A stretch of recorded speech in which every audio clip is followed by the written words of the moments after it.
এখন বাজে হচ্ছে 8:05। তো আমি পুজো করব। তো চলো আমি পুজো করার ভিডিওটা তোমাদের সাথে শেয়ার করি। সকালবেলা আজ আমার হাজব্যান্ড বাড়িতে নেই, তো সকালে উঠে আমাকেই পুজোটা করতে হবে। তো চলো আমি পুজোটা করে।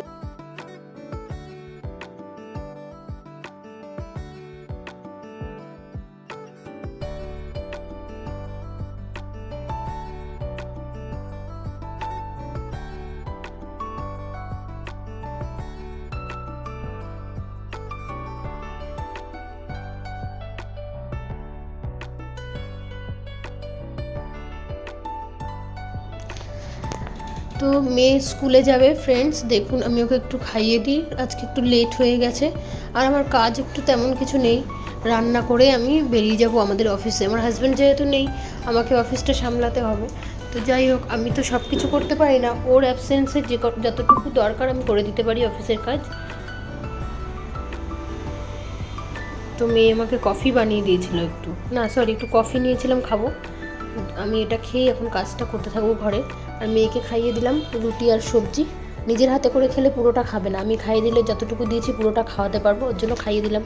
আর এক্সাম টাইমে একটু খাইয়ে দিলে নিজেরও মনটা শান্তি হয় যে মেয়েটা আমার ঠিকঠাক খেয়ে দিয়ে গেছে। এখানে এদিকে ড্যাডির ফোন এসছে, ফোন অ্যাটেন্ড করেছে।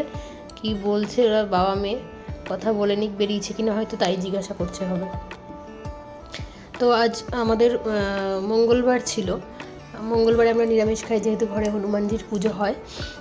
তো ওই জন্য নিরামিষটা খাই। আর আমি আজকে রান্না করব হচ্ছে, আমি চিচিঙ্গা ভেজে রেখেছিলাম, ডাল করব টমেটো দিয়ে। আর দেখি আর কি করি। আর এঁচোড়ের তরকারি আছে যেটা আমি গরম করব। আর মেয়ে বললো মা আমার জন্য একটু আলু চোখা বানিয়ে দিও, অনেকদিন আলু চোখা খাইনি সর্ষে লঙ্কা দিয়ে, তো ওটা খেতে ইচ্ছা করেছে, তুমি বানিয়ে দিও আমি খাবো। তো হয়তো ও স্কুল থেকে আসবে, স্কুলের বাসে যায়, তো বাস থেকে নেমে ঘরে চলে আসবে, কিন্তু ঘরের সামনেই বাস দাঁড়ায়, তো ও ঘরে চলে আসবে। আর আমি ততক্ষণে ঘরে পৌঁছে যাব হয়তো, মেবি যদি না পৌঁছে যাই ও চলে আসবে, একার কাছে চাবি আছে। তো কপালে যাওয়ার সময় একটু হলুদ চন্দন আর দইয়ের টিকা লাগিয়ে দিলাম, পরীক্ষাটা যাতে ভালো হয়। তো এটা নাকি শুভ পরীক্ষার সময়। তো যাই হোক আমি এটা করি, আমি না থাকলে বাবাও করে দেয়। তো ও বেরিয়ে গেল, আমি যাই রান্নার কাছে, রান্না করে আবার বেরোবো অফিসে। তো রান্না করতে এসেছি, দেখছি একটা রুটি রাখা ছিল, রুটিটার মধ্যে না এত লাল পিঁপড়ে জানলা দিয়ে রান্নাঘরে ঢুকেছে, মানে পুরো ছকছক, মানে মৌমাছির চাকে যেরকম মৌমাছি বসে ওই রকম পিঁপড়ে রুটিটার উপরে বসেছে। সেটাকেই ফেলে আমি ঝাড়লাম। এদিকে আমার ভাত হয়ে গেছে, ডালটাও হয়ে গেছে, ডাল কুকারে বসিয়েছিলাম যেহেতু। এগুলো নামিয়ে আমি একটু খেয়ে নেব, কারণ আমারও খিদে পেয়েছে। একটু কফি আর বিস্কুট খেয়েছি তখন, এখন অনেকটাই বেলা হয়েছে। সকালবেলা হাজব্যান্ড থাকলে কি হয়, ও তো পুজো পাঠটা করে, এই পুজো পাঠের ঝামেলাটা আমার থাকে না। ঘরের অনেক রকম কাজ থাকে টুকিটাকি সকালবেলাটায়, কাজের লোক তো আর সব কিছু বোঝে না। তো ওই কাজগুলো করে জামা কাপড় ধুয়ে সেগুলো মেলতে হয়, না মেললে আবার বালতিতে গন্ধ হয়ে যাবে, সেগুলো সমস্ত করে রেখে তারপরে আমি রান্নার কাছে আসি। আমি আরামসে রান্না করি, এদিকে অফিসটাতে যেতে হয় না, সব থেকে বড় কথা। ঘরের কাজ করে আবার অফিসে যাওয়া, এটা খুব চাপের হয়ে যায়। যাই হোক, আমি এইভাবে মানে যে কদিন না থাকে একটু মুশকিলই হয়, চলে আসলে আবার মানে সব ঠিক। কারণ অফিসটা ওরা বাবা মেয়ে বেরিয়ে যায় এই টাইমটাতে 10টার মধ্যে, তারপরে আমি সারাদিন একা একা যত দূর যা কাজ থাকে নিজে তো টুকটুক করে করতে থাকি। আর আমি এখানে না সবজি ধুচ্ছিলাম দাঁড়িয়ে, তো ক্যামেরাটা আমার পেছনে, সবজিটা ধুয়ে নিলাম, একটু খাবো, খিদেও পেয়েছে। ভাবছি রুটিটা খাবো কি না খাবো না, মানে খিদেটাও পাচ্ছে, এদিকে কাজ হয়ে চাল ধুয়ে নিলাম। চালটা আমাদের টুকরা বাসমতি খাওয়া হয়, এই চালটা আমার মেয়ে খেতে ভালোবাসে, তো ওর জন্যই আনা। আর এই চালটা খেতে খুব ভালো লাগে ভাতের সাথে, মানে সবজির সাথে অন্যরকম একটা। আর আমরা যখন থাকতাম বাইরে এই চালই খেতাম, এখানে আসার পর বহুদিন পর অভ্যাস করে ফেলেছিলাম সিদ্ধ চাল খাওয়ার। আবার হাজব্যান্ড বললো সিদ্ধ চালটা খেয়ে না পেট ভারী হয়ে যায়,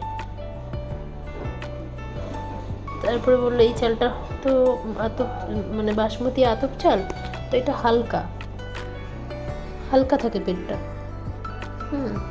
তো খাবারটা ওর আমার হাজব্যান্ডের আর কি মানে কথা মতো এটা নাকি ভালো, হালকা থাকে নাকি শরীরটা। যাই হোক, ও মেয়ে আরও ভালো খায়। আমার কিছু মানে আমার ওইসব ব্যাপার নেই যে এটা খেতে হবে ওটা খেতে হবে। খাওয়ার সময় পরিষ্কার খাবার ঠিকঠাক মানে খেলেই হলো, মানে এই মাছ লাগবে মাংস লাগবে এরকম কোনো ব্যাপার নেই। কিন্তু হ্যাঁ, বাঙালি তো মাছটা খেতে ভালোই বাসি, মাংসটা হলো ঠিক আছে। ওই যে মাংস হলে খুব বেশি ভাত খেয়ে ফেলবো এরকম কোনো ব্যাপার না। আর আমি মাটনটা খেতে ভালোবাসি। চলো রান্নায় চলে এসেছি, আমি আলু চোখাটা বানিয়ে নিই। মেয়ের আবদার আলু চোখা খাবে। আর আমি আলুটা না কুকারে যেহেতু ডাল বানাই এক সোমবারে, আমার যতটা বাটিতে ডাল, মানে আমার এক বাটি ডালে আমাদের 3 জনের হয়ে যায়।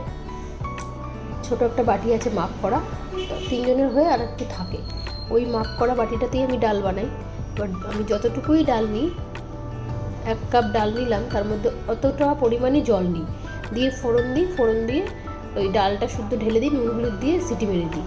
এক সোমবারে আমার ডাল হয়ে যায়, আমার সময়টাও বাঁচে, গ্যাসটাও বাঁচে, সব থেকে বড় কথা আমার সময় বাঁচে, আর এই ডালটা খেতেও খুব টেস্ট লাগে। আর আমি আলু চোখাটা মানে চোখা বানানোর জন্য ডালের মধ্যেই আলুটা সিদ্ধ দিয়েছিলাম, বয়েল করেছি।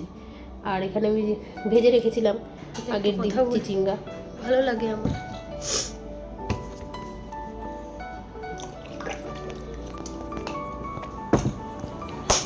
5:30 বাজে, 5:30টার সময় ভাত খাবো না, ভাবছি একটু রুটি খেয়ে নিই।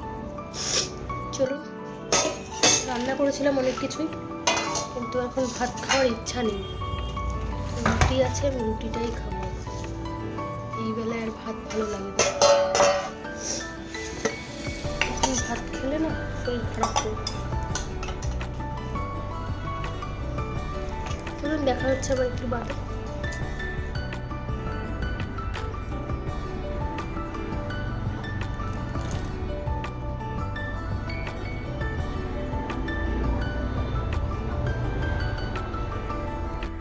তো ফ্রেন্ডস, আমরা রাতের খাবার মঙ্গলবারে আমরা নিরামিষ খাই। তো 5:30টায় অফিস থেকে এসে আমি আপনার সত্যি বলছি এত ক্লান্ত লাগছে, না খিদে পেয়েছে, একটু চা এনে দেওয়ারও কেউ ছিল না আজকে অফিসে। 11:30 থেকে আমি 5:30 অবধি, মানে কি বলবো, একটু চা খেলে তবু ঠিক লাগতো। আমি খিচি হয়ে গেছি আজকে, ভালো লাগছে না, কথা বলতে ইচ্ছা করছে না আজকে।